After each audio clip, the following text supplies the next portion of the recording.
tuned in to the cold, hard truth.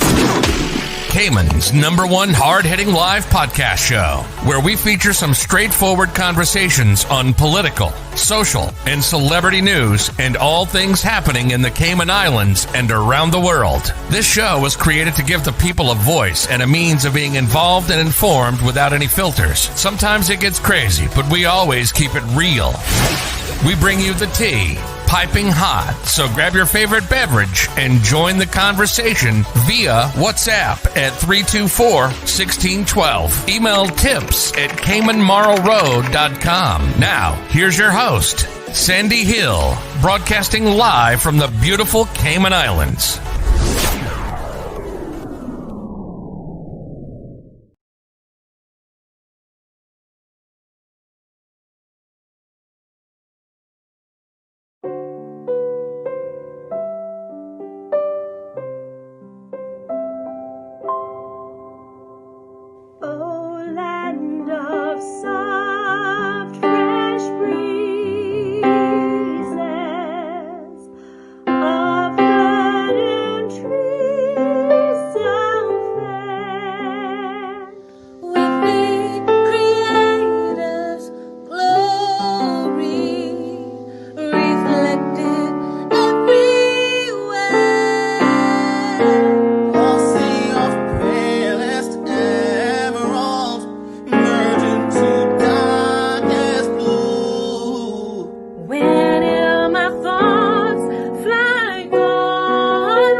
All right, folks. Good morning. Good morning. Good morning. Welcome to another edition of the Cold Hard Truth.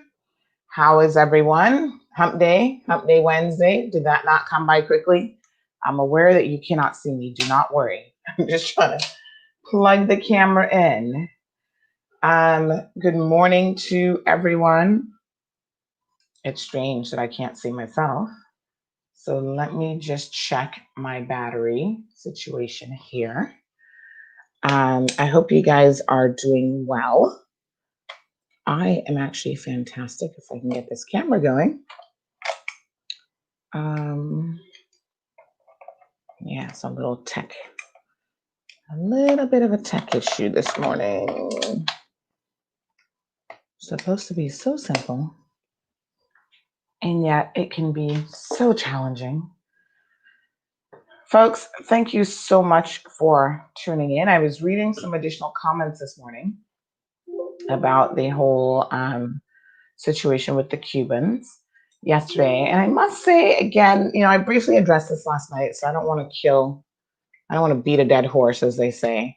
But man, I am surprised at how many people just don't care about others. And funny enough, some of the same people who have benefited from the generosity of Caymanians and the generosity of the Caymanian people are sitting there saying these people don't deserve any help.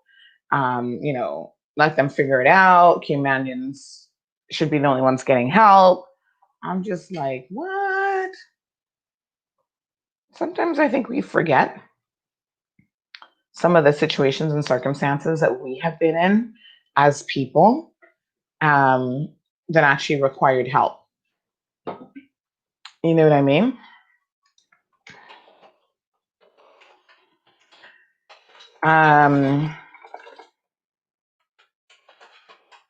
Yeah, I don't really know what the situation is in terms of that.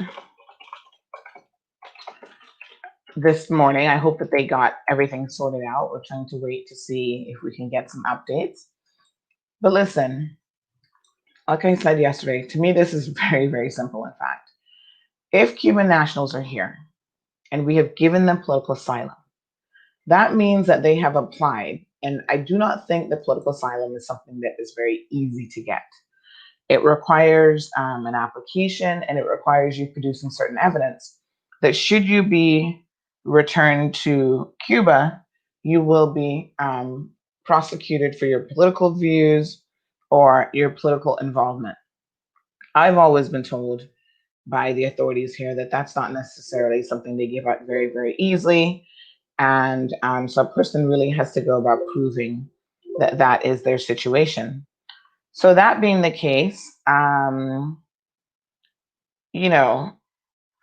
they would have gone through that process. They would have been granted political asylum. I don't know about everyone who was out there yesterday, but I do know that the few that we spoke to are gainfully employed individuals, and they do work. It's just that since the COVID shutdown, some of them work in hotels and so on. They have not been able to. They've not been able to get a job, and government has said, even for people who are here ordinarily who just got stuck, the government would have been providing them with assistance. So the Cubans would fall into that category just like anybody else. I don't think that we should be discriminating against them, but I was just really taken aback by the comments that I read. And some are misinformed comments. Some people don't know how political asylum works. They don't understand how this process works. And a lot of people are saying, well, NAU isn't helping Caymanians, they're not helping other people. But that even is not the fault of the Cuban nationals. That's NAU and their administrative mess ups. Someone made mention of the fact that there is a 73-year-old person, elderly person in the community who's in need of help. And if that is the case and that person isn't getting help, shame on NAU. Why wouldn't NAU be helping a 73-year-old person if they are legitimately in need? Now, what I do know that happens with NAU and elderly persons is sometimes these persons are living in households with other people who are applying for the 73-year-old, and it's not the 73-year-old that is in need, but it's those other younger, capable, able-bodied individuals who are there simply refusing to work. And so NAU is aware that they are actually using the elderly person to bypass the NAU system, which would force them ordinarily to apply on their own and to be assessed, and instead are trying to circumvent that so that they can instead get the benefit of NAU. I don't know the 73-year-old person, and I'm not saying that that's specifically what is going on in their case. What I am saying is I've heard of such things happening, and so I would not be surprised if there is more than one case like that out there. If a 73-year-old person is genuinely in need, trust me, they should be getting help. There's one instance of a person who was, I don't know how old they were exactly, but they were elderly. And they were, again, in a situation where they had a CUC bill into the thousands of dollars. And when we checked it out, the CUC bill had been owed for a very long time. And it wasn't this elderly person that was using it. Again, it was family members who were encroaching on the elderly person and sitting there, running up the AC. And government's like, why should we pay a $10,000 CUC bill when we know that it's not this person who's using it, but it's in fact the 5 other able-bodied adults living with them? They're watching TV and doing the most. And then when they want something, they're going to claim that it's the elderly person who needs it. So good morning to all of you beautiful people. Debbie, Elizabeth, buenos dias. Cecile is watching us from the UK. Morna, good morning. Morna says it's a beautiful Wednesday. Well, let's not lose a day. It's a beautiful Wednesday here in the Cayman Islands. Olivia, good morning to you. Irvlyn, Gadial, Ingrid, Melita, all here for the morning tea. Evan, thank you. Irvlyn said the mosquitoes were not so bad last night. That's good. I saw my neighbors having a party, so I guess they didn't get carried away by the mosquitoes. Gina, Cecilia, Maria says, where are the churches and all the Christian folks? Some of them could help, could have donated something, even a tin of soup. Say no more. Well, Maria, I don't know where they all are, because honestly, as many people that jump up every Sunday and go to church and get involved in church worship service, I would say that there should be absolutely no reason why people in our community are not getting more help. Because honestly, I'll just be quite frank, if every single member of a church gave even a single dollar or $5 on a weekly basis that went to the needy in this community, there would be no need for NAU. NAU would literally be out of business. And so that is a good question. I do know that there are churches that help. There's the one there across from Lion Center, like in the back, First Assembly Church of God, I believe. And they've been hosting we've been there on a number of occasions. They have been hosting the food bank where people can go and collect a bag of groceries every single week. We saw that need increased exponentially over the COVID crisis, and people have been going there and getting groceries. And, there are people who are relying entirely on that bag of groceries every single week, folks. So Maria, the short answer is some people are doing it, undoubtedly. And then there are others who are out there marching on the steps of the Legislative Assembly, more concerned about gay and homosexual individuals than feeding people in their own country or their own districts. And that is their priority. And that's been their only priority. So those persons I would challenge to maybe try doing a little bit more. If you really care about humanity and who's going to hell and who isn't going to hell, how about making sure that while they're here on earth, that they can actually eat? Feed them just like Jesus did, right? Jesus fed the hungry. He got them some bread at least and some water. And he turned water into wine. We're not asking you for wine, folks. Just a little bit of bread and some basics. So Ingrid, thank you so much for the compliment. Good morning, Julie. And Sean is here for it. Janet says going to tune in on YouTube. Thank you, Janet. What's the preference? May I just ask? I don't know. Do you prefer YouTube to Facebook, Janet? And if so, why? What difference does it make? Is it easier like if you're on the road, maybe? I'm just curious as to why people use different platforms to view the show. And I did mention yesterday that I'm now actually streaming it on my personal page as well. So I do have a number of persons who I can see are there watching it. So 3 locations: YouTube, the CMR page, and then my personal page. Yeah. Over there, we have Joy. And Joy says, morning, Cayman. Stay safe. Watching from Richmond, Texas. So thank you so much, Joy, for joining us. Jason last night said that he was waiting on the plane to fly over in relation to the mosquitoes. So, you know what we haven't done in a while? We have not done our daily someone just sent me something about MRCU. Oh yes, we shared that yesterday about their daily spraying.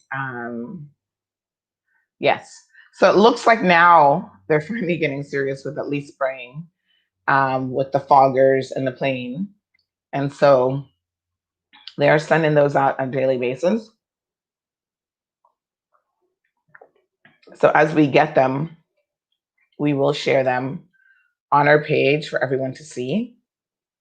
I personally want to know when they are spraying so that I can get out of the way, because I don't want to be outside when they're spraying at all. So keep an eye out on that. They were spraying a number of areas last night: North Side, Savannah, West Bay, Frank Sound, Old Man Bay, Hutland, North Sound Estates. So they got quite a few areas last night. So someone was mentioning that they felt like they had left Bodden Town out. And I think they're right, because Bodden Town areas weren't specifically listed. So maybe they're on the list for tonight.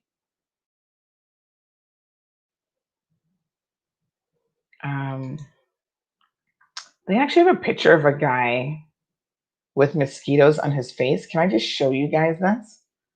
I don't know who he is. I'm guessing he's probably a worker at the MRCU. He's been there a very long time, but oh my God, this picture, just like, you know, certain things you look at them and they make your skin crawl. Let me just show you guys this picture, because this picture is like, okay, then he's going to be the face of the mosquito situation here in the Cayman Islands for a minute, because this just literally made my skin start itching. Like I've not just been bitten by a mosquito, but I look at this picture and I feel like I have been, and it's making me itch. So I don't want to remain in misery alone. So naturally, I'm going to share it with you guys, so we can all be in misery together. Isn't that what we love to do? They say misery loves company. So check this out, guys. Like I'm like, where's my back scratcher? Where's my head scratcher? Like right now, literally everything in me just is itching when I look at the fact that he's been bitten by mosquitoes. It's like a weird thing, but when you see certain things, they make you react like physically. And this is one of those things that's like, my back is itching right now, and I know my back wasn't itching a second ago. My legs are itching. It's like I'm picking up, my brain is looking at this, and it's picking up that I'm actually the one who's being eaten up by mosquitoes. But can you believe this? How many mosquitoes do you think are on his face? Whoa, that's a lot of mosquitoes. And he's just like taking it in stride.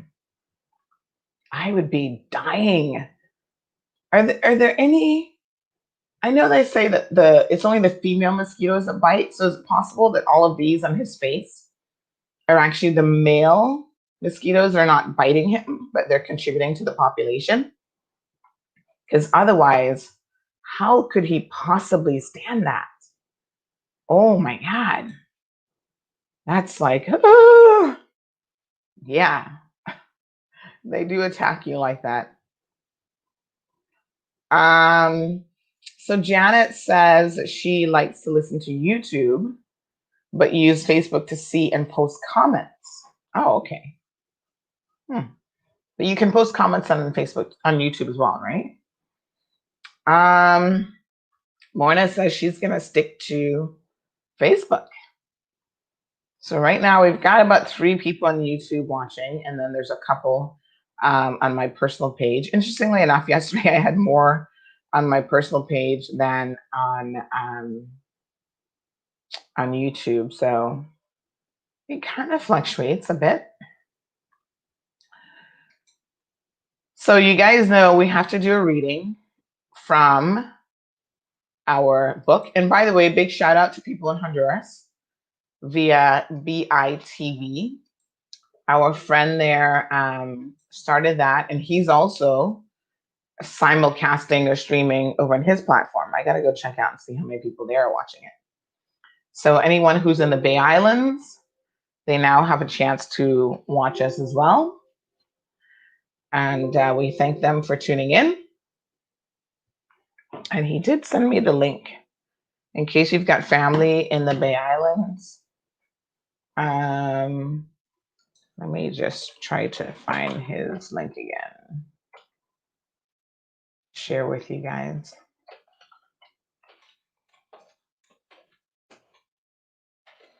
It's called BITV, and they do have a Facebook page now as well. So you guys can check them out on Facebook. And I think they're actually streaming like 24/7. So they have like where they record the whole show and you kind of go back if you're interested in what's happening in the Bay Islands. And of course, a lot of them are interested in what's happening here in Cayman as well. So yeah, you can check them out. BITV. So it's basically Bay Islands TV. So thank you so much to our friend there. They have a Facebook page. Just look up Bay Islands TV. I'm going to share the link here. They already have over 6,000 followers. So it doesn't take long for them to get a lot of followers, right? So they keep up with everything that's happening in the Bay Islands. So in case you're interested, there's their link. Give their Facebook page a like and a follow so that you can keep up about what's happening there. So so we haven't done our daily in a while. And every once in a while, it just pops into my head to do it. And normally when something pops into my head, trust me, for whatever reason, there's a message there perhaps that we all need to hear. And so I think that we're going to just do it. So I've not looked at the message today, the message of the day. I'm just pulling it up now. And so, ooh, this is interesting. I'm going to send this to a girlfriend of mine because we were having a conversation about someone like this. So this one is called Disarming the Know-It-All.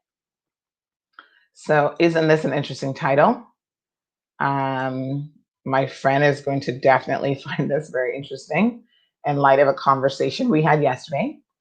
But this one says people that are know-it-alls are simply stuck in a pattern and they actually have feelings of low self-worth. Most of us have encountered a person in our lives who can accurately be referred to as a know-it-all. This person seems to know everything about anything that gets brought up and tends to dominate the conversation. They don't take well to being questioned, and they have a hard time ever admitting that they were wrong. Being around a know-it-all is inevitably tiring because there's no shared energy between the two of you. Rather, you become an audience member to this person's need to be the center of attention. Attention and respect are probably the two things this person most longs for. And at some point in their lives, they learned that knowing it all was a way to get those needs met. Over time, they become stuck in this pattern, regardless of the fact that it is no longer working. They may feel afraid of the experience of listening, being receptive, or learning something new because it's so unfamiliar. On the other hand, when we see the childlike need underneath the know it all mask of confidence, we feel compassion for the person, and we may tolerate their one sided approach to conversation out of a desire not to hurt their feelings. On the flip side of that, we may be feeling drained and tempted to avoid this person altogether. In the middle of these two possible ways of feeling, we may actually like this person and wish for a closer relationship. If we come from a place of kindness, we might attempt to bridge the gap that this person's habitual way of relating creates. Simply expressing a desire to be closer may open their heart and give you a chance for what you need in the relationship, a chance to contribute. Interesting indeed. Anybody knows a know-it-all? Who's the know-it-all in your life? I think we all kind of like have one person. I'm trying to think though. I don't think I have anyone in my personal space, because I do try to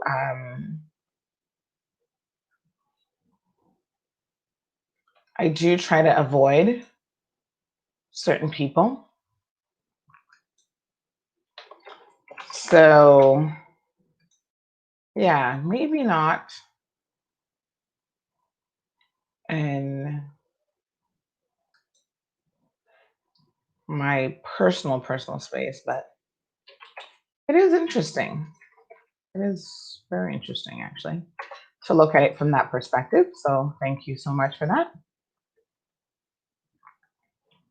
Odette, thank you for tuning in. Addie says hi from the UK. Rest in peace to people who lost their lives in the blast. Yes, Addie, thank you. I do want to talk about this actually. Jake says, I'm here taking a social media break. So he is listening via YouTube because he's taken a social media break. Roger confirms that gentleman works at the mosquito control unit. I figured as much, Roger, because the shirt said that, first of all. And secondly, no one, honestly, in their right mind would ever be inclined to do that unless they were like a mosquito connoisseur or something. Like, I don't know what you call them exactly, but yeah. So that's kind of crazy. There was a big cocaine bust in Honduras again yesterday. We received some pictures about that. So let me share with you guys some of the footage that I received from the blast, and there's been lots of footage out there, folks. So we did a compilation footage on our YouTube channel, actually. So if you're on YouTube, you will know that CMR has a YouTube channel, and that you can certainly have a look there at, we post different videos and stuff on our YouTube channel. So let me,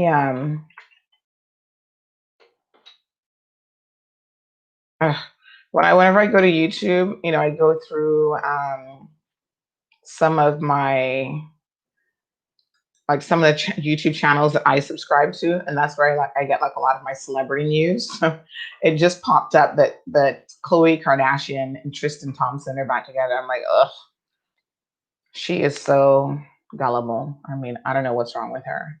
She's desperate for love, unfortunately, in all the wrong places. And she always picks like the guys who are going to end up hurting her, and just, she just picks really horrible guys who have a bad track record. And I always think to myself, why, Chloe? You're like one of my favorite Kardashians. Why do you always pick these guys?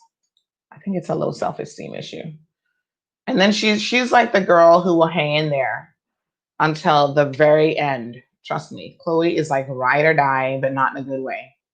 The guys like it because they get to use her one more time, knowing that they're incapable of ever truly being faithful. But, I don't know.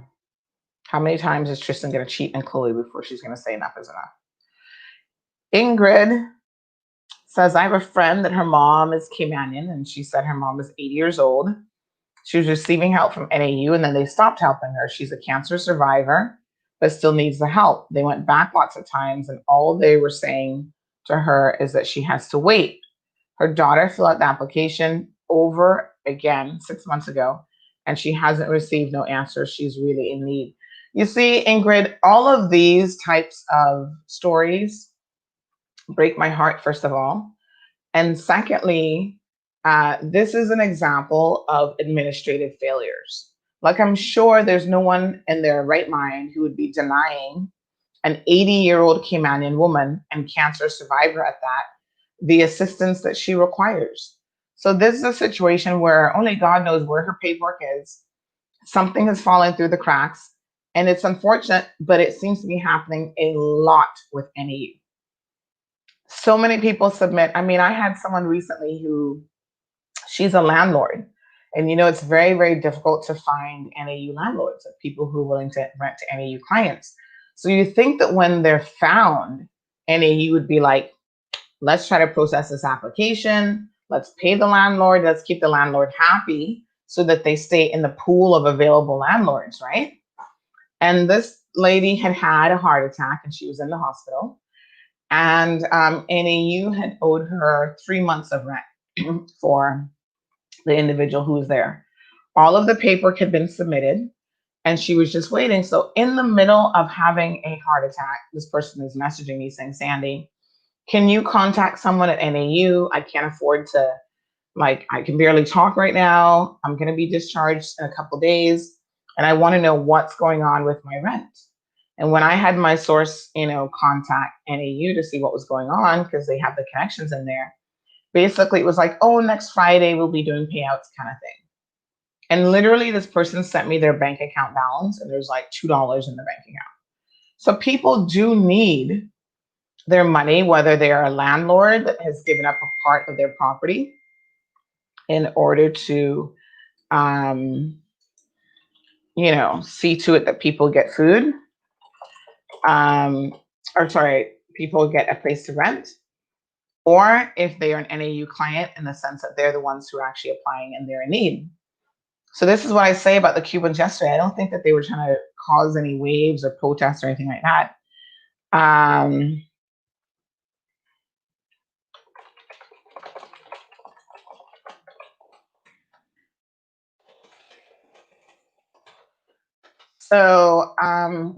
So it's just quite unfortunate, and they need to get it together. I mean, they're giving Cayman like a black eye about helping and assisting people.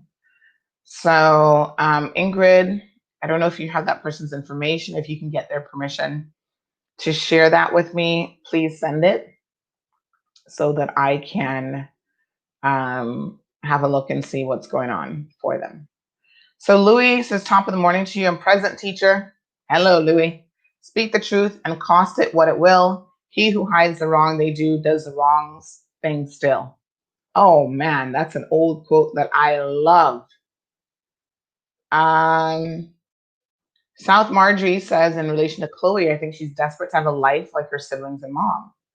Yeah, I don't know what it is about her. I mean, because I think she actually has a pretty good heart. Sometimes she does stuff, again, mostly in relation to these men, but sometimes she does stuff that I'm like, why would you do that? Like blaming the other woman. It's really never the other woman's fault when you're in a relationship and your boyfriend is going around with his loose lips kissing everybody. But she will, unfortunately, in my opinion, regret the fact that she's decided to get back with what's his name, Tristan. And gosh, he's not even cute. Like, can we just be honest here? I mean, seriously, he is not even cute. I could understand if he was like super, super cute, but he's not. Actually, I couldn't understand if he was super cute. Let me just take that back. I could see a motivation if he was cuter or he had more to offer her. But he is not. Like, what is he bringing to the table? He's a basketball star, which not really. I'm not in the world of basketball, but I don't think he's one of the top guys. It's like she's putting him on the map by being with him, because I've never heard of Tristan Thompson before Chloe. So she's making him a celebrity, so to speak. And dude, Tristan, you can't even be faithful. She's has your child. She's given your child a good life, probably one of the best lives ever. Remy's in the house, folks. Big up to Chef Remy. He's one of her favorite chefs here. For sure, on island, Chef Remy can hook you up with some good food. Chef Remy has been doing home catering. If you're having a party or a function, we did the first weekend we were allowed to do anything. It was Father's Day weekend, right? So we ordered some lobster and shrimp from Remy. It was delicious, absolutely delicious. For our little get together of less than 20 persons. So we had a fantastic time with that. Thank you so much, Remy, for that. And by the way, Remy, I think you still need to get your bill paid now that I'm talking about this, because I'm pretty sure I haven't paid you yet. So you need to message me. I've totally forgotten about that. Let me not drop the ball there. Chef Remy might call Mall Road on me and say I'm not paying my bills. Get on it, Remy. Get on Sandy. Make her pay her bills. I'm trying to remember. I think I'm in court tomorrow. I know this sounds really bad that I can't even keep up with these court dates, because honestly, there's so many of them at times. But I do believe that I'm in court tomorrow for this verdict with Matthew Leslie. And I say that because I had a little bit of a dream about it last night. So I think normally my dreams are spot on, folks. Like, you can mark my dream by,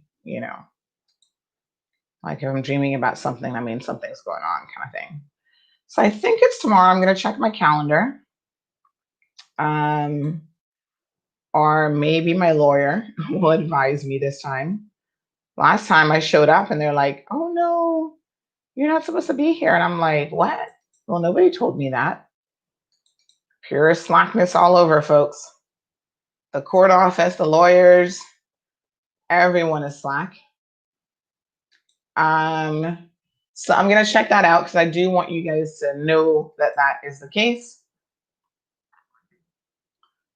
And let me just see here. I'm trying to remember my lawyer's name. Trust me when I tell you, the next cases that I do, I think I'll be defending myself as I have in the past.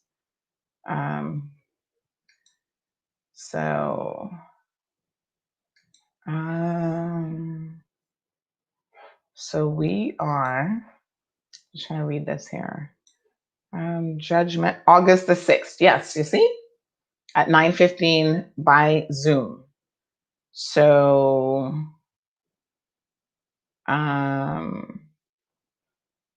let me just confirm that we're still on, because they'll wait till tomorrow morning at 9 o'clock to tell me that there's been another cancellation.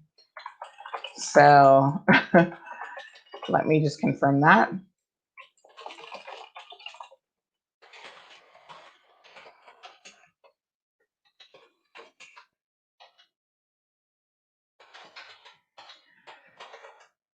All right, so that confirmation is sent. So it is tomorrow.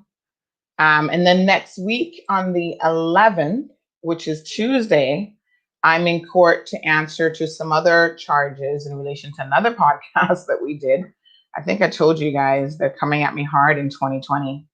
2020 is my year to fight the DPP's office again. Oh my gosh, I've lost count now, but I think it's about like 7 or 8 cases or something. Who knows? So let's talk about this blast a little bit. I do want to show you guys some footage that was received yesterday.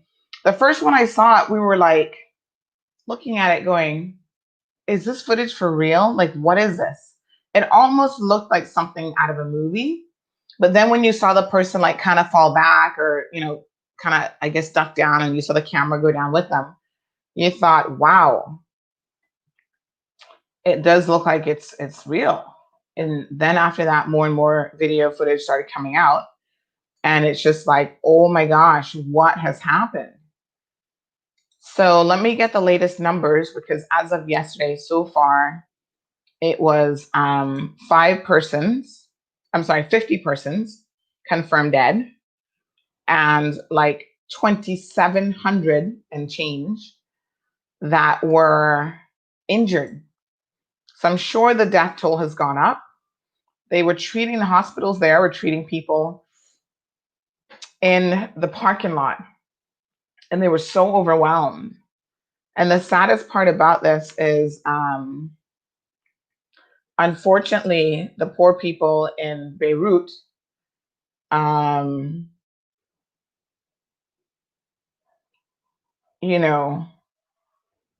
they were already having an economically hard time because of COVID and just their poor infrastructure, government corruption, all these other things.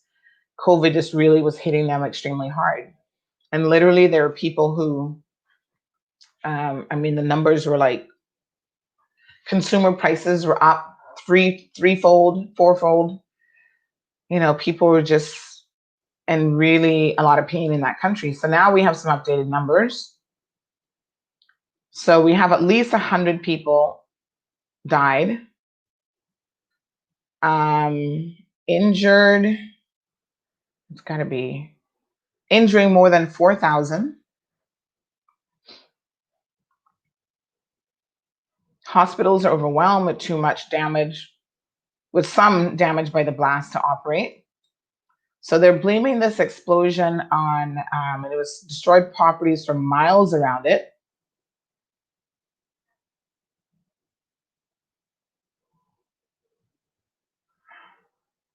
So it says, they were initially blaming an ammunition, what is this? Ammonium nitrate stored in an unsecured warehouse at the cargo port. So this actually happened at their cargo port. But the government has announced that they are investigating this to find the exact cause of the explosion and who was responsible. So you kind of get the sense that,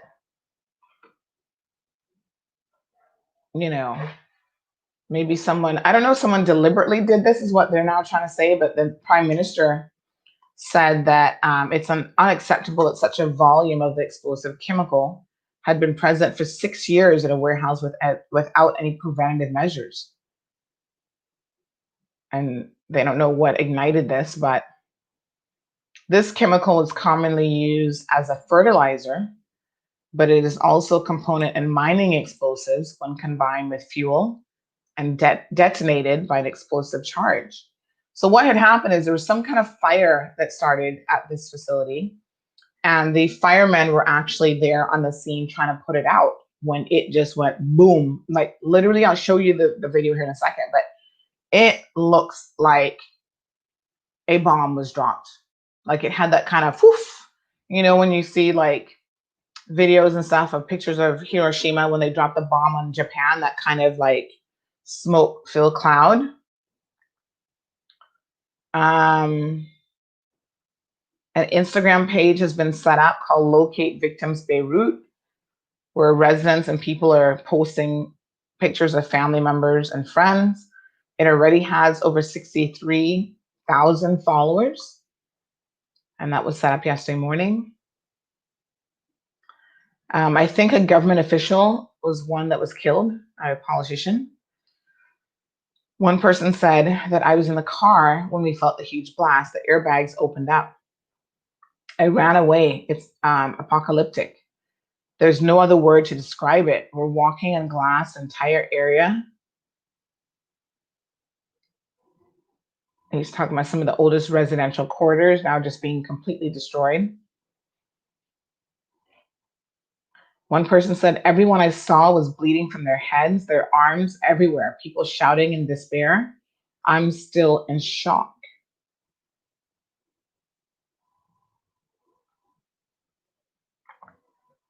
A local journalist there said, the population is shocked. We lost our people and our city. My entire apartment is destroyed, she said. Another witness described chaos. She had a lot of friends that were injured and still searching for family members. And they said that this crisis now will accelerate the government collapse. So now, you had people who were already on the verge of homelessness and not being able to find food and afford goods. Now some of those same people have no house. It's been destroyed completely. And they've lost loved ones and now they have to bury and all these other things. So this says the immediate crises is homelessness, health, overwhelmed medical services, and destroyed property and businesses on top of an already crippled economy, which will only accelerate government collapse.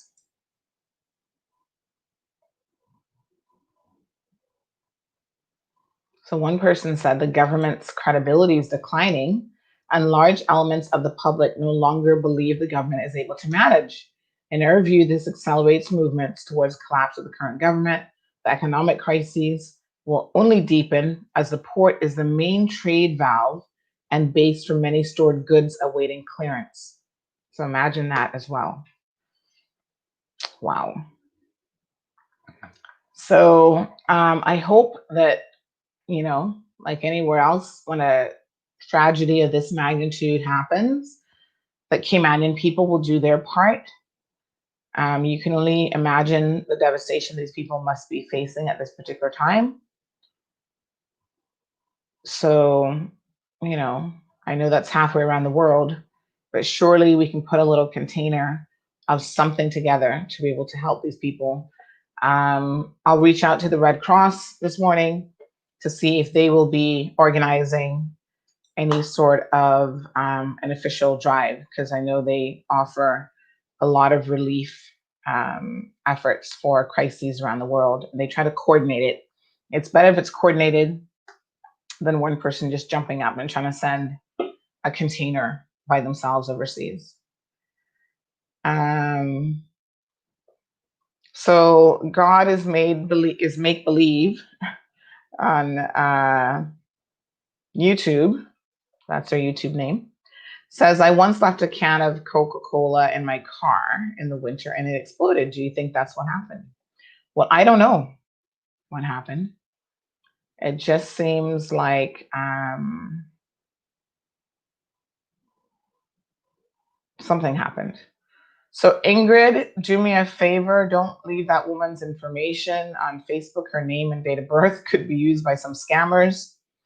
If you can, I'm gonna, oops. I'm trying to delete the comment, not show it. I'm gonna delete that comment. I need you to send that to me in a private message so that we can protect her identity. A lot of people in need are very prideful people, and they would not want people to know that they are 80 years old and in need. So send it to me privately, and I will look into the situation and see what is going on. So let's watch the video, folks, of the explosion, and then we can discuss this a little bit more. Here we go.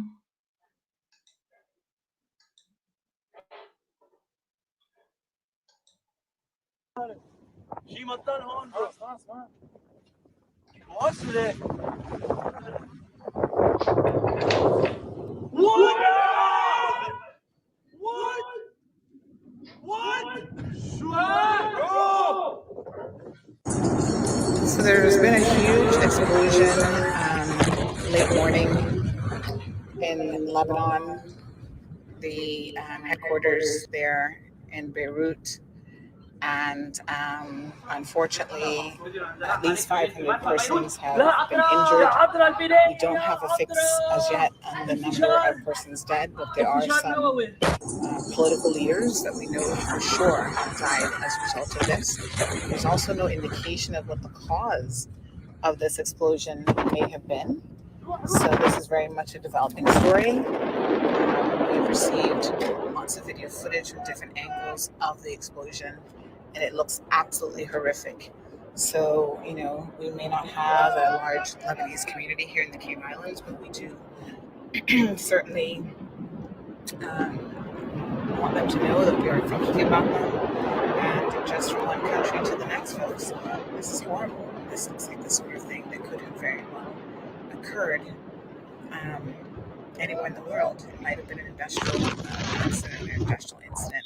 It looks like a fire might have preceded it. We're not really sure again of the exact cause.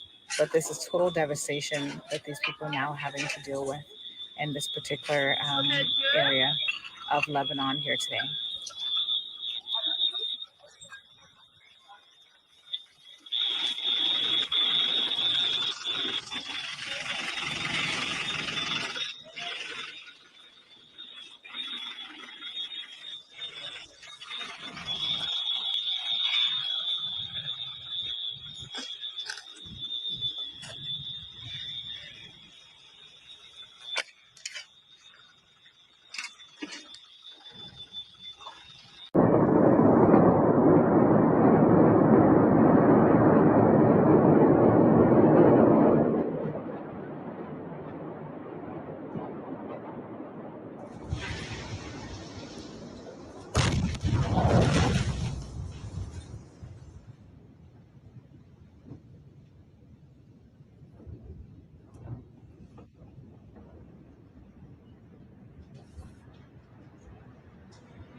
عم جرب ده.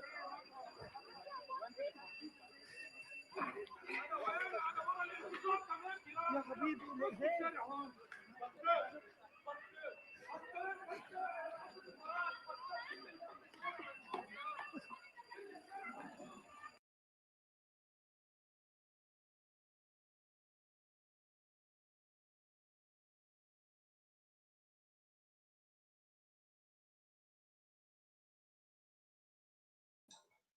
So, folks, that's what it is. Again, we know at least 100 persons have lost their lives. And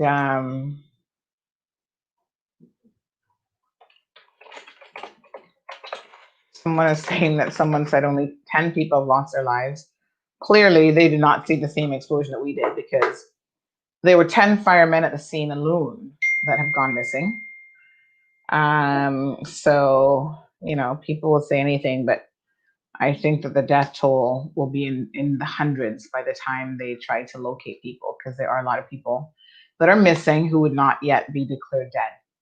But one of the politicians in that area, I don't know if he was like the equivalent of the city mayor or whatever, but he was saying that basically they have disappeared completely.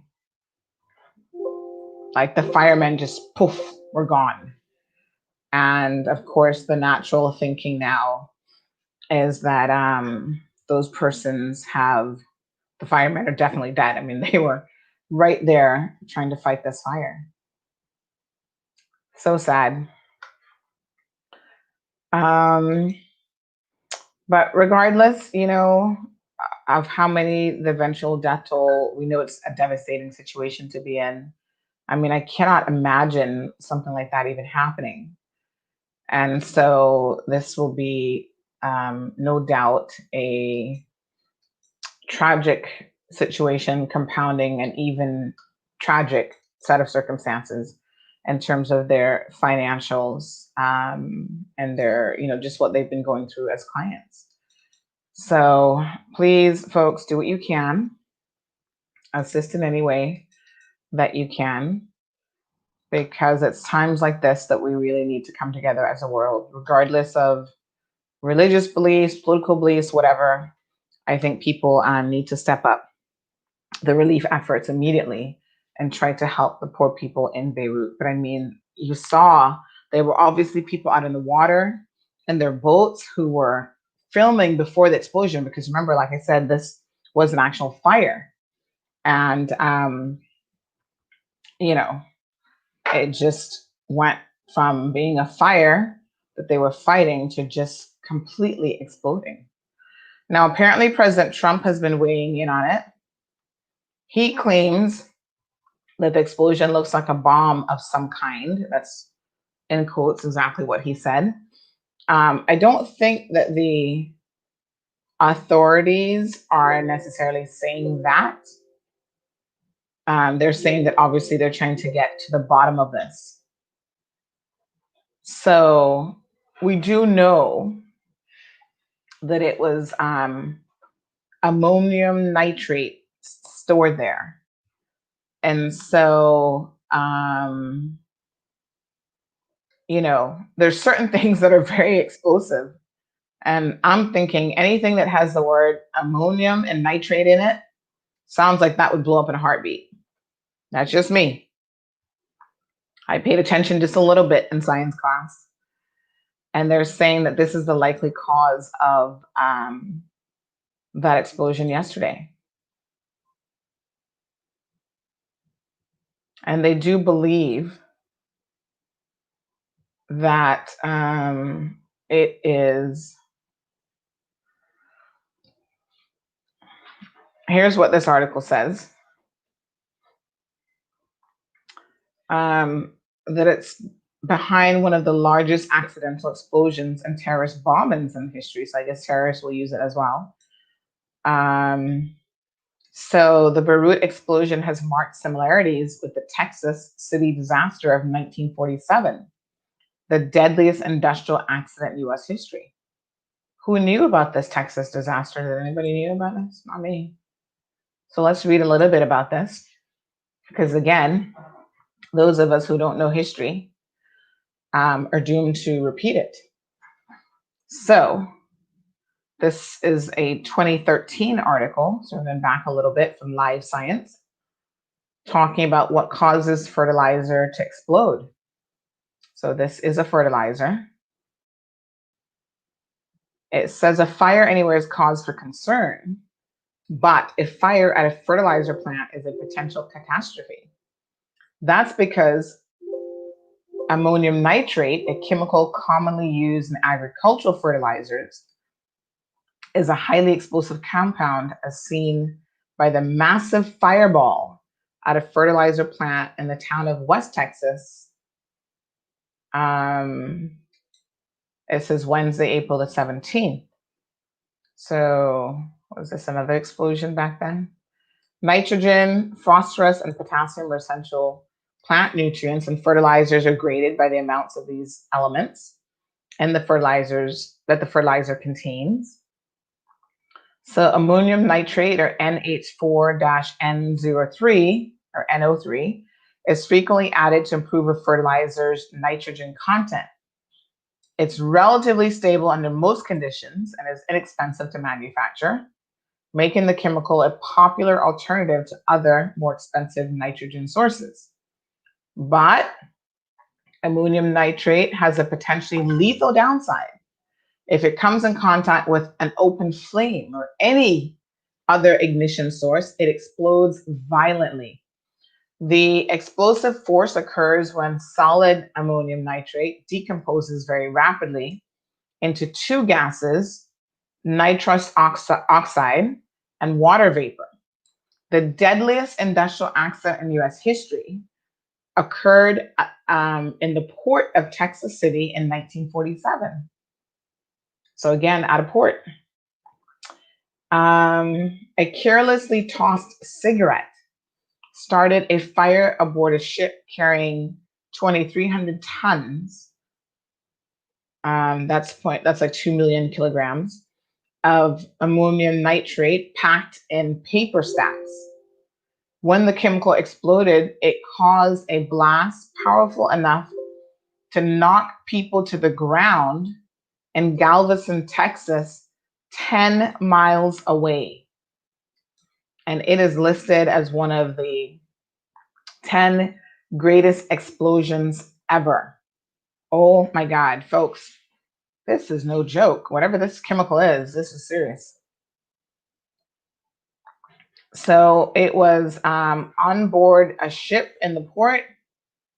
The cargo ship called SS Grand Camp was docked at the Texas City in 1947, and the 2,300 tons of ammonium nitrate was detonated, and it killed roughly 600 people and injured about 3,500. And it is considered the worst industrial accident in US history. And I've never heard of it. And probably a lot of you may have never heard of it either. Of course, we weren't born, some of us were not born in 1947. But this is what I tell you, there's so much of history that we simply do not know, right? And oftentimes, if we don't know things, we are simply doomed to repeat it. Wow. This is pretty scary. So,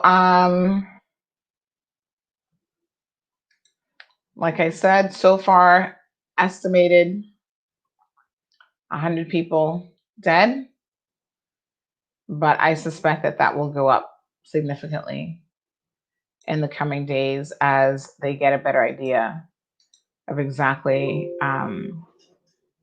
what is going on. I've got Coco in the background. Excuse the growling. She sees something out the window that has grabbed her attention.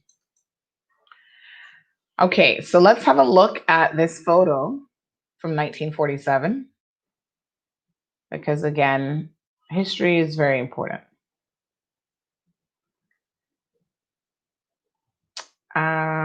Oh, right, it's not accepting that photo. Give me 1 second here.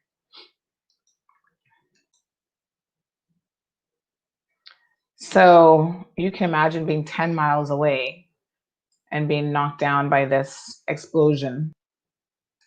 That's crazy, right? And that was in Texas. Do any of you remember this? I mean, I know we have some older folks sometimes that listen to the program. Anybody remembers this blast or hearing about this in Texas? Like I said, I have never heard of this at all, actually. So this is completely new to me. But I want to show you guys a picture, because pictures are, even from back then, they're in black and white. They certainly speak volumes to the type of damage that something like this can cause.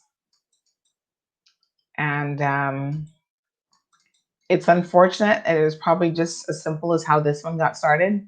Someone just flicked a cigarette in the wrong place. And here we go. That was the port in Texas. And in that instance, 600 people, at least, because you know they probably lost count at some point. At least 600 people lost their lives. So it's horrible. That's what's happening right now. So this ammonium nitrate, I wonder if this is something we bring into the Cayman Islands. I'm just curious now. Yeah. So then in that case, the detonation caused a chain reaction where a nearby ship also carrying ammonium nitrate exploded, setting fires at chemical tanks and oil refineries near the port. Wow. So this was just like one bad thing after the next. So it goes on to say that not all disasters involving ammonium nitrate are accidents.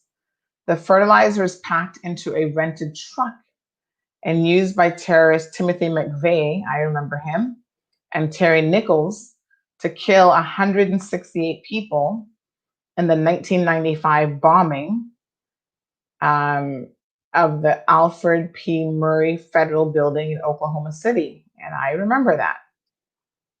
The chemical was used again in the 2002 nightclub bombing in Bali that killed 202 people. And in the 2011 Oslo bombing by Anders Behring Breivik, which killed 8 people, and in numerous other terrorist attacks. Because of its danger and potential use by terrorists, ammonium nitrate is subject to strict regulation in most places.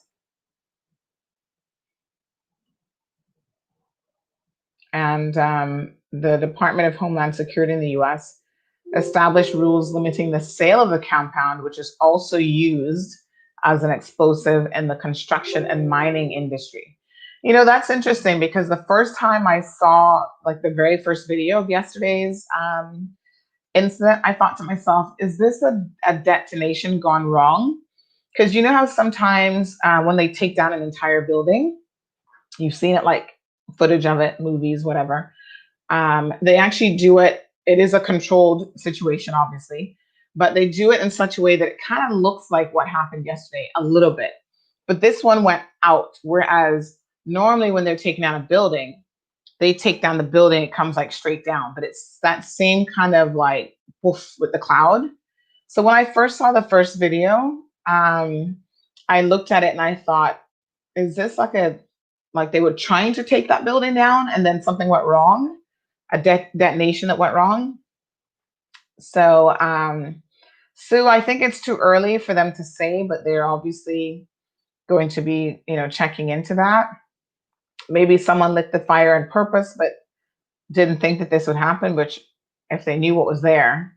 But then again, if the authorities are saying that this was there in a warehouse for like 6 years and people knew it and there were not strict controls in place, you kind of wonder, like it was just a matter of time, right?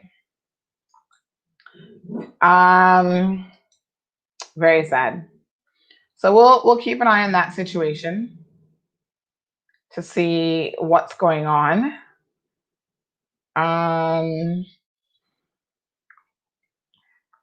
The US is continuing to try to do something about TikTok. So President Trump, we're going to talk about that tomorrow because Thursdays is going to be, we're going to do like a Tech Thursday segment. So we'll talk about what President Trump is up to tomorrow because this is super interesting.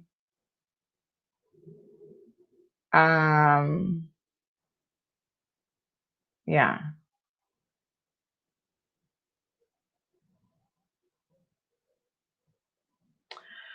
Okay. So almost 1 million people in New Jersey are without power after tropical storm, the remnants of Hurricane Isis. We're always struggling with this name. Who knows how it's really pronounced? I've not actually listened to news to hear how other people are pronouncing it, to be honest. But New Jersey area got hit by the remnants of that storm. And so as it continues to move through the East Coast, there are at least 4 people dead and dozens injured. So listen, it doesn't have to be a Category 5 hurricane to be deadly.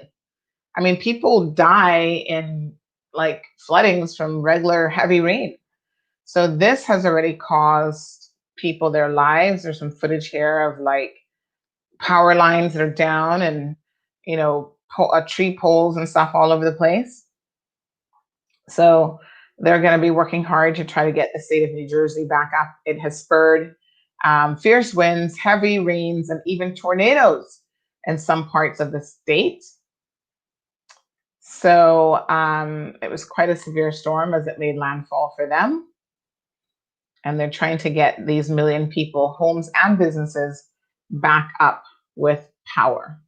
So it's between basically 3 different utility companies in New Jersey, and one has like a lot of customers.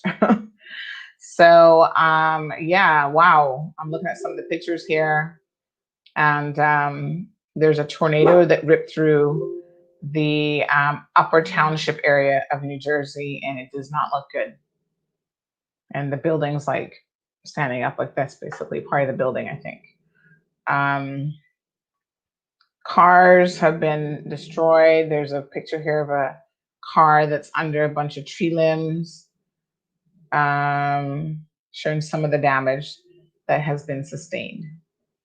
And again, winds gusting up to 75 miles per hour and flooding. Utility workers were hampered through the day by high winds that prevented them from working. So they're hoping that most people will have power back in 3 days.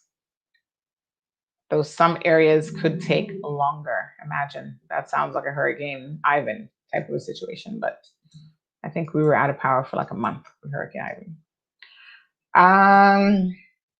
So they're asking people to be patient in that situation. Miss Coco, what are you barking at? Dogs, folks. You guys probably hear her in the background. You're like, what? Why is Sandy growling? What is that noise? It's actually not me growling. It's the dog, folks. She sees something out the window that has caught her attention. Shh, hey, stop it. Gotta let her know who's the boss around here. So there have been some kids returning to school already in the States. And apparently it's not been a very good idea for them because they already testing positive after like the second day in their classroom. So, yikes.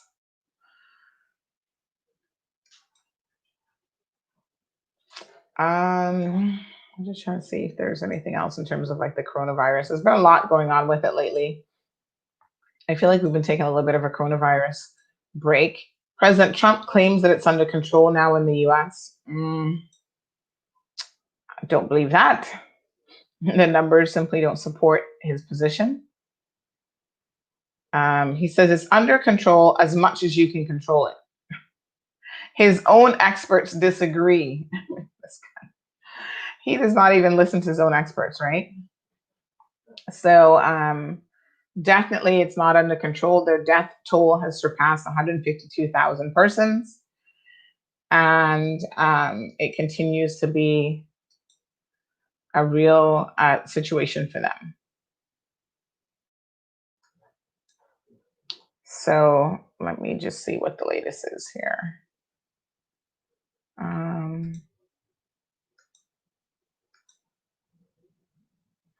Cayman continues to have 0 COVID cases now. I think we're going into at least 3 weeks, which is fantastic news for us.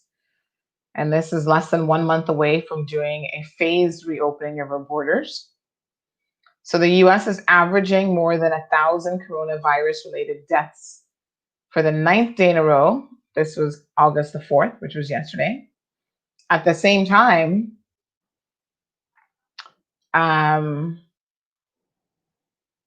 President Trump is claiming that it's under control. Okay, President Trump.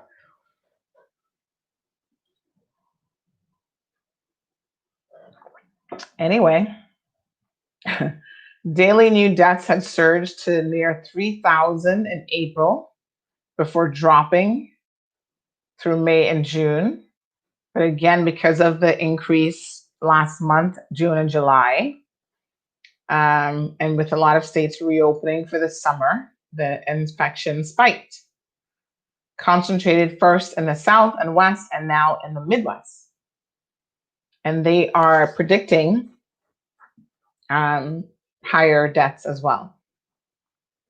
So more than 4.7 million cases and 153,000 deaths. Those are the numbers for the US. And Trump said in an HBO interview, listen to this, Access on HBO, that the death toll is what it is. He said the death toll is what it is. Okay. And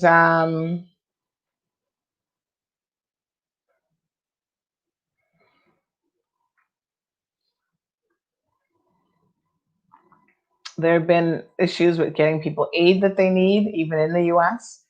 I think they were going to start cutting back on, you know, how people are getting like $1,200 or $600 or something. I think that was going to be coming to an end because, listen, no government has money indefinitely to just keep handing out to people, even in an economic crisis or health crisis. And then at the same time, you hear stories like this one, where a nursing home company accused of misusing federal money received hundreds of millions of dollars in pandemic relief. So it's for-profit nursing home providers, and they're facing accusations of Medicare fraud, kickbacks, labor violations, and widespread failures in patient care. But they still received hundreds of millions of dollars and no strings attached coronavirus aid relief meant to cover shortfalls and expenses during the pandemic. Wow. There's always people there waiting to take advantage of this situation. So more than a dozen companies in the US received federal funding. And the irony of it is they are some of the same people who had settled a lawsuit, civil lawsuits, with the Justice Department that allege improper Medicare billing, forged documents, substandard care, and other abuses. So despite all of that, they still somehow are benefiting from these relief packages, which is shocking. Wow. $65 million in pandemic relief. And they are still trying to get aid from the government.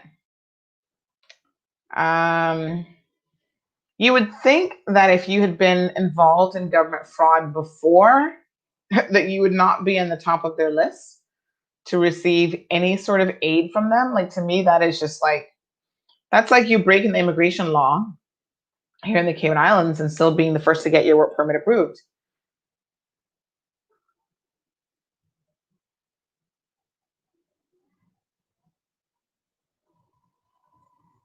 So here's Disney.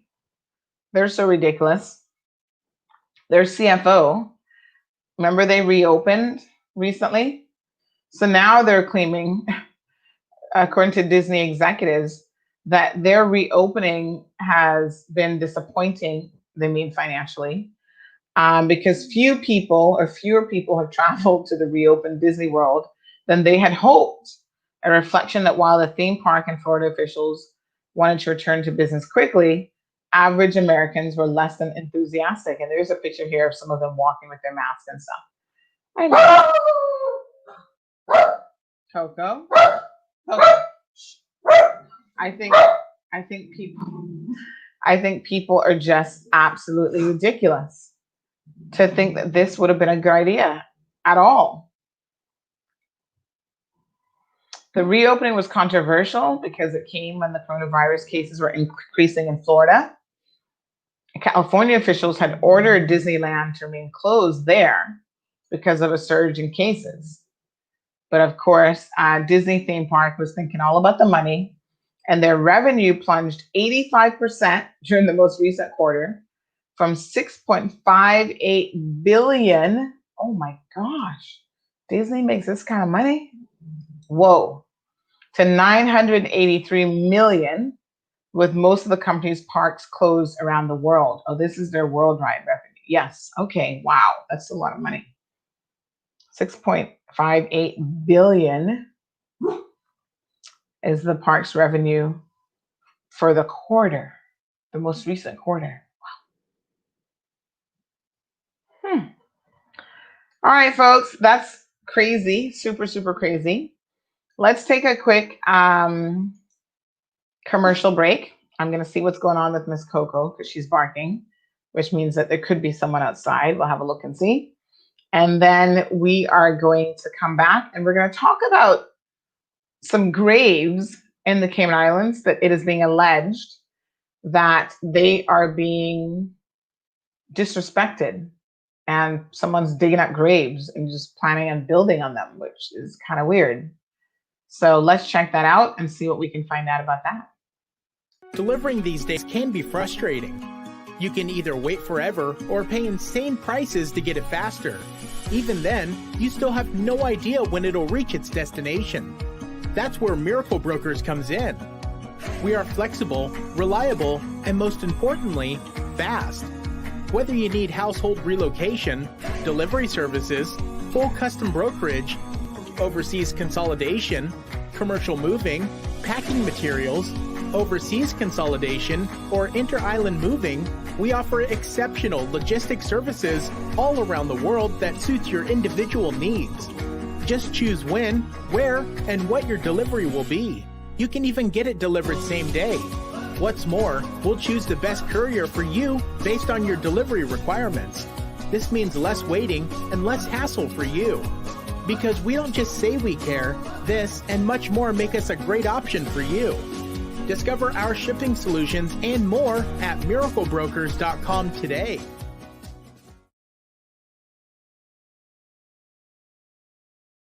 All right, folks, thank you so much. So I received some photos. I think someone first messaged me last week that there was some sort of a situation going on with graves in the Savannah, Newlands area. I want to say it's close to Pedro, but someone is digging up. I'm guessing it was a family plot. Let me show you.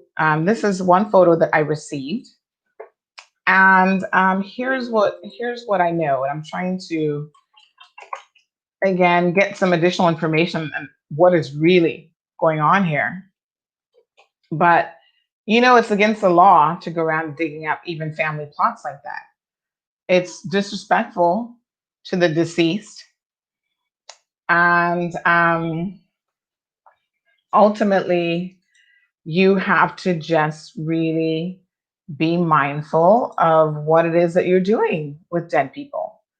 So I'm going to show you guys some other photos here that we have received.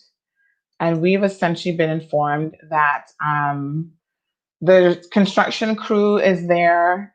I don't know if these people are building a new house or building onto a house or something, but they are digging essentially into the graves. Now, it looks like they're unmarked graves potentially. So there's still some unanswered questions about exactly what's going on. But what are they going to do with the bodies? I mean, I know now they're just like bones or whatever, but you can't just be digging up people's bones.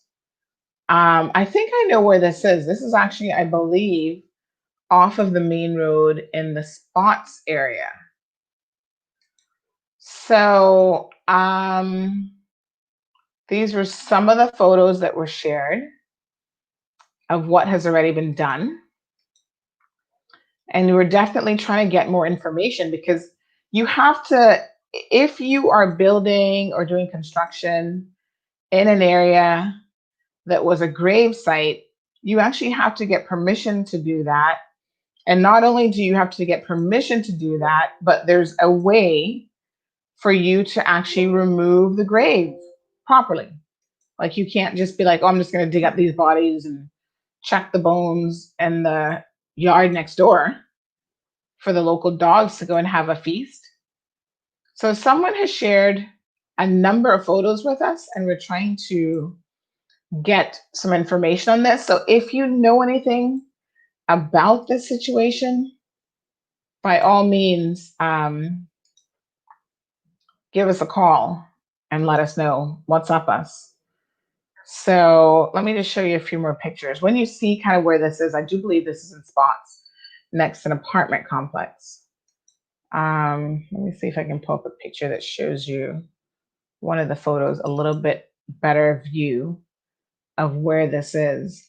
So who is responsible for the instructions that come with, how to remove a grave? Is that the Department of Environmental Health? Is it, I don't know who else it would be, to be honest.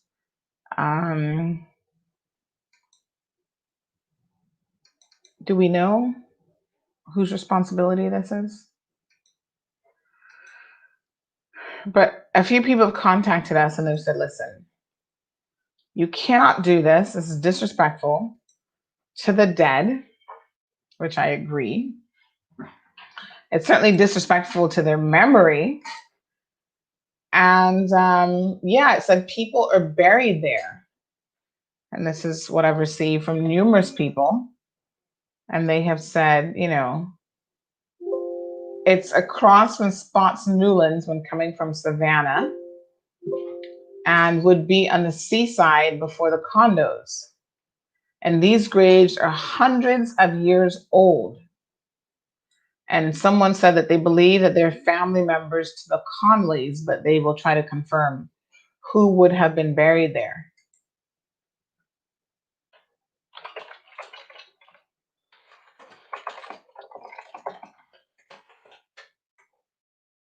So desecration of a grave site in Spots has been ongoing, and people are concerned about it. And more than one person made contact, and they said no one seems to be doing anything about it.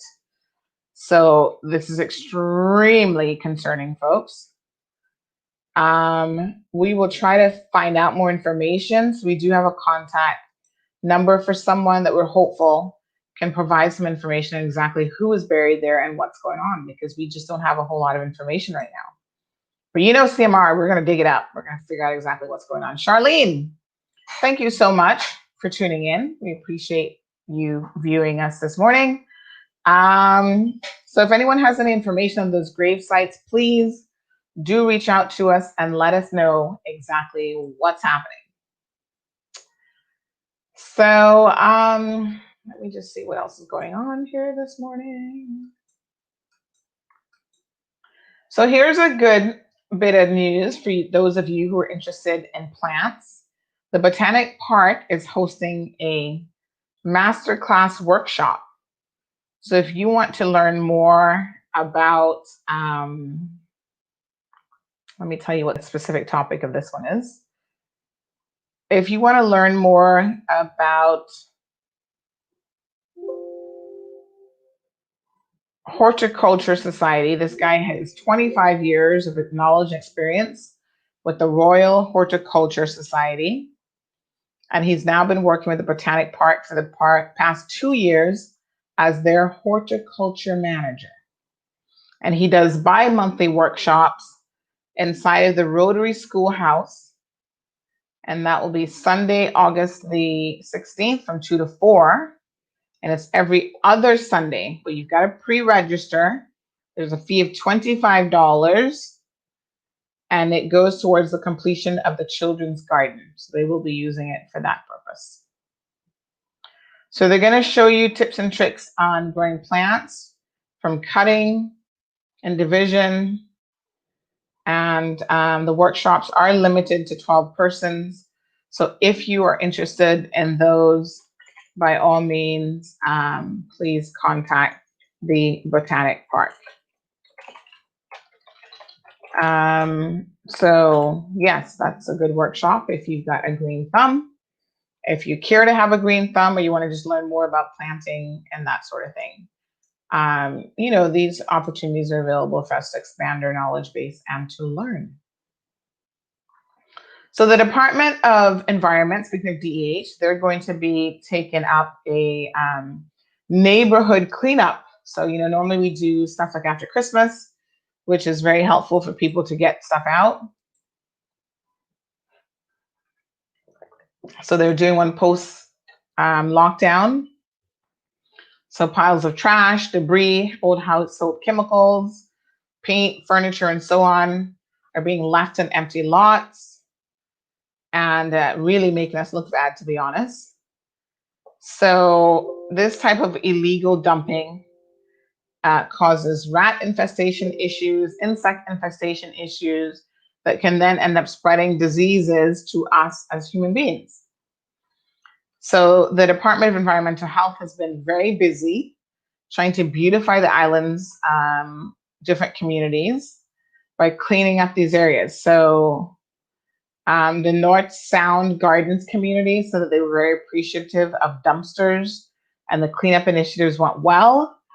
But you know what I find, and you can tell me if you agree with this or not. Kudos to government, to DEH for doing this. We definitely need it. But do you not find that when you go and clean up an area, people think, oh, great, someone cleaned it up, beautiful, I'll just go and dump there again.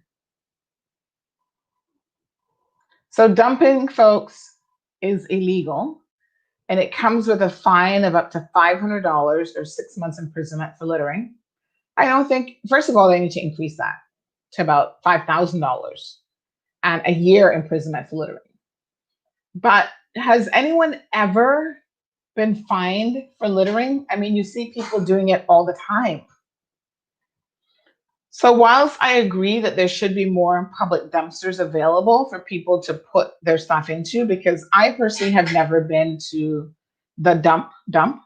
So I guess if I needed something dumped, like, I'm thinking, where would I go? But I will pay someone to take it away for me and tell them to properly dispose of it, right? Or when they do the annual cleanup that normally comes after Christmas, if I have anything to contribute to that pile, then I'll put that stuff in. But yeah, I mean, we need to have a little bit more pride as a country in our environment, trying to protect our environment, trying to protect our community. And part of that, it's not just unsightly to look at these things, but it is also very unhealthy.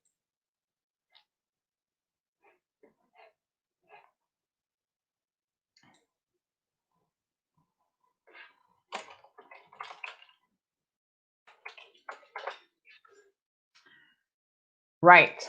So we'll post that story up about their cleanup efforts. I mean, the before and after photos are disgusting, if I may say so myself. Old tires, bicycles, even the Foster's grocery cart made it in there. And I'm pretty sure Foster's didn't know that, and they didn't put it in there. Yeah, it's like, ew. So let me show you guys this one photo of this, because this is disgusting. It's like, where do we live? You know, this is the kind of stuff we want to think that we're such a special country, when in fact, this is what we're dealing with, this type of debris on our beautiful island. Look at this. Look at that. That's the Cayman Islands, folks. That looks like what we would say, oh, that's a third world country. Well, I guess we're a third world country because this is what our people are doing here. Look at that. Utterly disgusting. So people just create their own dumping grounds and they go and dump everything there. So I see bicycles, I see a Foster's cart. I'm trying to make out what else is in that picture. Old clothing.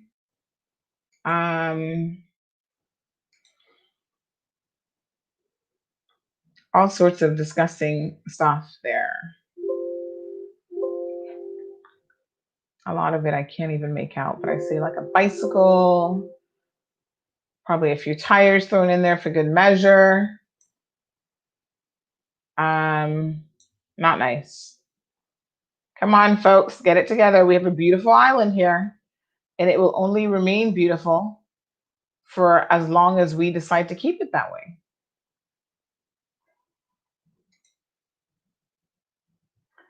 You know, sometimes when I visit places, the first thing that strikes me is how clean or not clean the public roads and streets are. And that is always the first thing that I notice. And this, if we were being judged by this as a country, this is an absolute failure. So I see more than one grocery cart. I see old laundry baskets, buckets, even the very dog or cat dish is there. Shoes, bowls, looks like some car parts, some chemicals in a bottle. God only knows what those are. And, I think crates, government needs to start putting cameras, CCTV footage. Remember, we paid millions of dollars for those, and they've still been of no real use to us. They need to start putting them in known dumping grounds and known dumping areas and start catching a few of these people. I bet you hand out about a dozen fines, and you'll find that all of a sudden people know a lot more about the litter law. Start finding these people and start finding them, because that is absolutely horrible. So, morning, Kizzy. Rosanna says a lot of people see the garbage right in front of them and still drop it. Unbelievable. Charlene says this is totally disgusting. Who is doing this? We as Native Caymanians never had these types of issues before. We've always had pride in the way that our property appears. Well, some of us, Charlene, some of us. I have seen Caymanians keep their place just as disgusting as other people. So I don't know if it's a Caymanian thing or not, but I would say uncleanliness, and they say cleanliness is next to godliness. Well, we want to pretend like we're such a godly nation with certain topics. But again, we're keeping some of our yards like that. But what you see them doing, I mean, listen, somewhere went the other day and there was a pile of debris in the yard, and it's like a rental area. So I'm guessing all the tenants, I don't know if it's the tenants that are doing it, they kind of just throw everything on that pile and make their own pile. But it's disgusting. It really is. Rosanna said that could never be Cayman. My dear, listen, you don't even have to go far. They are doing it in West Bay, down in the Dyke Roads. We've seen photos of that happening. They're doing it in East End. Recently, there was a farm out in East End that I had the opportunity to drive through.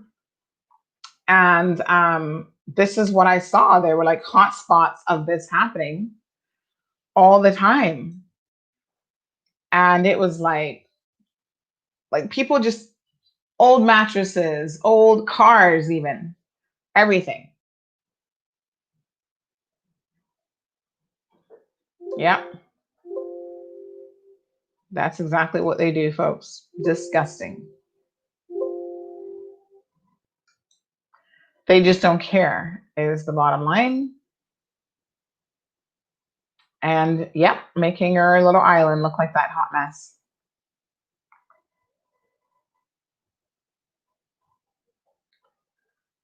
So let's get it together, folks. Let's get it together. Oh my gosh. Dimitrik is joining us. I'm just trying to see. So thank you to the DEH staff, because you can imagine they must see some of the worst of the Cayman Islands. Even derelict vehicles, they're going around. And listen, we have a lot of derelict and abandoned vehicles all over this island. I see them all the time, and sometimes they're done like in clusters again, where people seem to just designate a particular area as, oh yeah, let's just dump all the derelict vehicles there. And so the DEH staff have been cleaning that up. So again, hats off to them.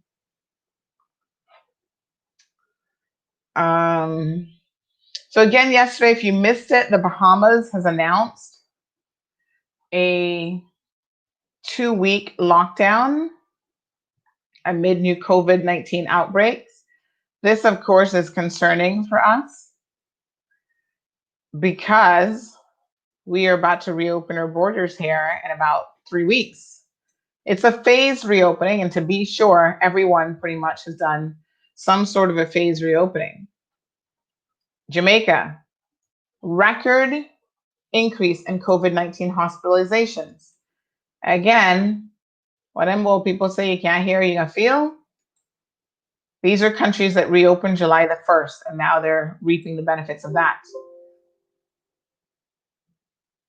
What sense does it make for you to open up your borders in the name of money, and then you've got people dying, your hospitals are full capacity, and you turn around and spending that little bit of money that you earned in healthcare or burying people? To me, the money argument holds less water when you really think about it.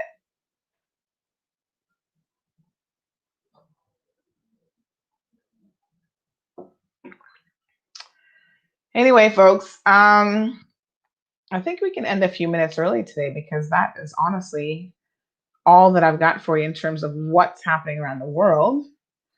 I do have a few business meetings today as well that I'm going to get ready for. So I'm going to, start preparing myself for those here shortly. Sue says it never happened like that a few years ago. It's terrible. I don't know. I have seen this. Listen, I came back to Cayman in 1996. Yes, I think it was September of 96 or thereabouts. And I have seen this for a very long time. So I know we like to believe and think that there's certain things in Cayman that are not happening. But I think that maybe a lot of us are living in a bubble and we don't see that it's happening, but it is very much happening. And like I said, all you need to do is take a ride out to different places on the island and you will see exactly where it's happening. Maybe it's happening more now because we have a larger population. It's more frequent. Sue says, I agree. Today we have some of our own doing it, but I'm speaking of back in the day. We very rarely seen anything like this. Our folks would do fires, but then that was not allowed today so freely either. Wow. Imagine if they're burning these chemicals in the air. That's not the best thing for your health. So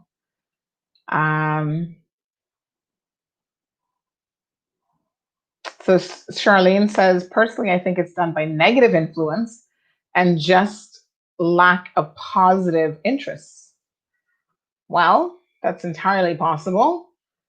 But I think at the end of the day, we just need to get it together because it definitely makes us look really bad.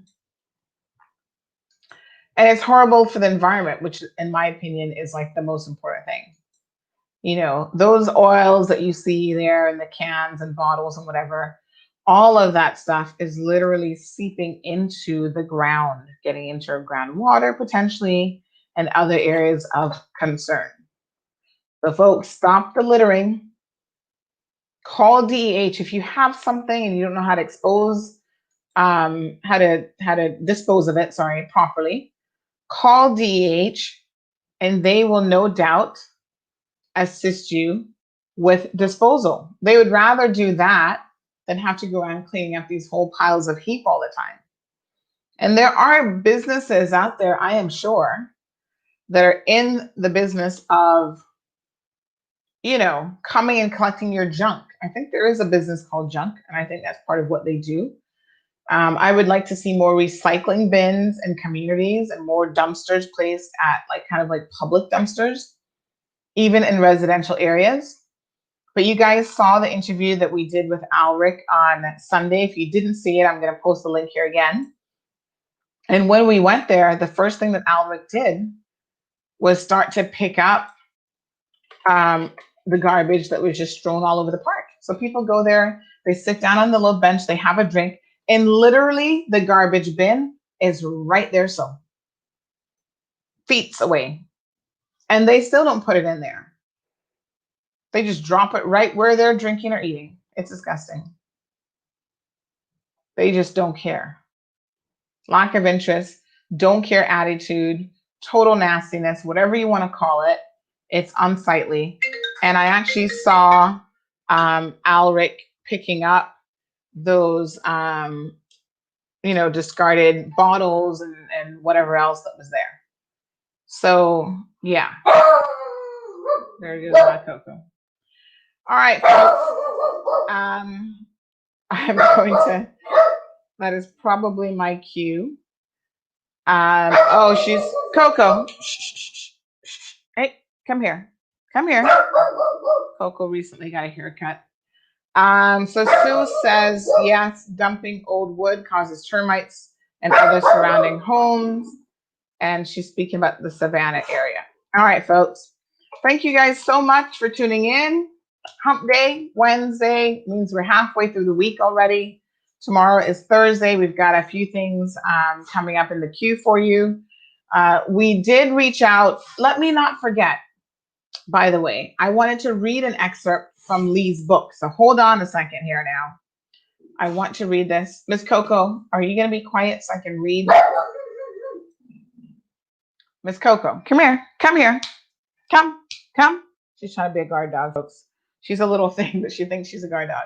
So there is a mention of another politician in Lee's book that is interesting. Lee is letting it all out, folks. We wanted to get him on the program, but apparently he's not really taking any interviews at this time. But yes, he did make mention of another politician. Actually, you know what? I'm going to make you guys read this one. I'm going to put it in the story because it keeps getting more and more interesting every time you continue reading his book. And listen, people are reading. They are reading. Trust me. So it's a good read. And I would encourage all of you to pick it up. But he makes mention of Makeba Bush. Yes, from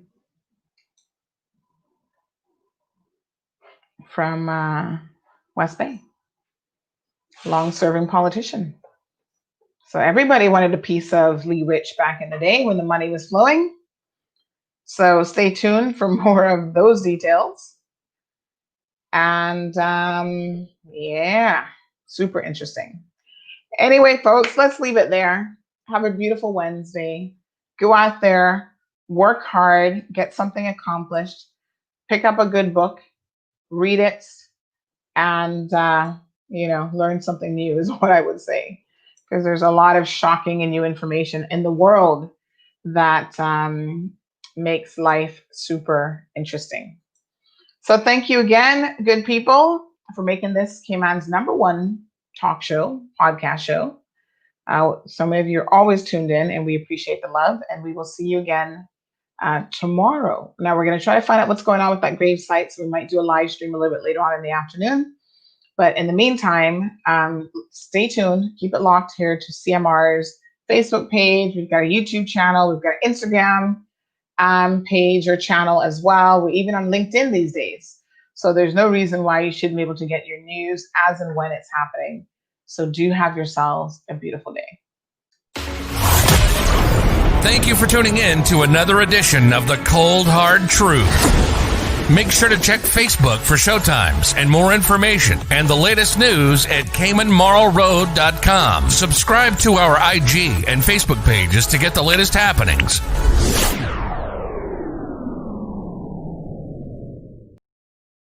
Delivering these days can be frustrating. You can either wait forever or pay insane prices to get it faster. Even then, you still have no idea when it'll reach its destination. That's where Miracle Brokers comes in. We are flexible, reliable, and most importantly, fast. Whether you need household relocation, delivery services, full custom brokerage, overseas consolidation, commercial moving, packing materials, overseas consolidation, or inter-island moving, we offer exceptional logistics services all around the world that suits your individual needs. Just choose when, where, and what your delivery will be. You can even get it delivered same day. What's more, we'll choose the best courier for you based on your delivery requirements. This means less waiting and less hassle for you. Because we don't just say we care, this and much more make us a great option for you. Discover our shipping solutions and more at miraclebrokers.com today. Thank you for tuning in to another edition of The Cold Hard Truth. Make sure to check Facebook for showtimes and more information and the latest news at CaymanMarlRoad.com. Subscribe to our IG and Facebook pages to get the latest happenings.